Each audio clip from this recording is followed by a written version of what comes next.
Ostensibly nothing more than a modern-day Rocky remake with 12-foot robots, this movie was released on October 7th and grossed almost $300 million. Set in the near future of 2020, Hugh Jackman stars alongside child actor Dakota Goyo as a washed-up old boxer from the heyday of the human version of the sport. With total carnage and destruction the only way to cull the bloodlust of boxing's many spectators, the sport apparently evolved into a robot affair, where the violence is no holds barred. Jackman is just out to make a quick buck, but after losing another $100,000 robot in a foolishly selected bout, he is saddled with the responsibility of caring for his estranged 11-year-old son, who luckily for him, also holds an affinity for the metal-crashing sport. Relax, Kitty's on our side. Not funny.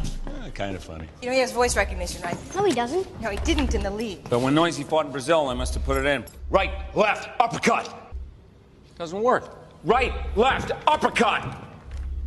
I knew that price was too good to be true. Give me a second, let me see if I can fix it. Look at God, look how good he looks, too. 2 seconds, let me look at something. Why didn't you ask the guy to have a look at it? Nigi, hidari. Oh, what's that? Was that Japanese? Apakato nikai. Let me see if I can reset him to English. Hang on. How the hell do you know Japanese?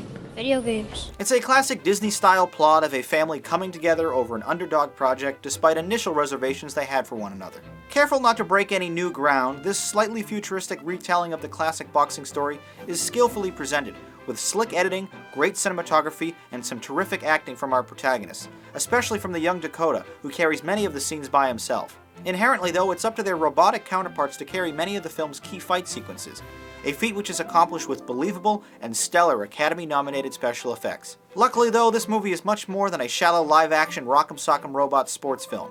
There's real heart and passion behind the characters that will undeniably have you rooting for them every step of the way.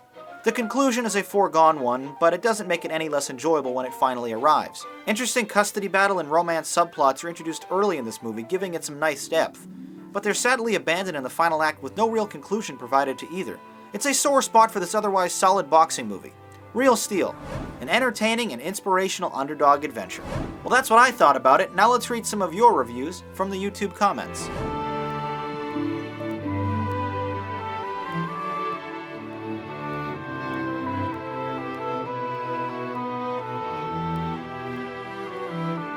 Here's a Rate-O-Matic to showcase our ratings for Real Steel. An 8 and a 9. The vast majority of you overwhelmingly loved this movie, everyone praising the special effects to the touching storyline. You thought it was an awesome film. Perhaps owing to its familiarity, I wasn't as impressed with the story. But the effects were incredible, the acting was top-notch, and it was done so in a very well-made, if heavy-handed package. I thought it was great.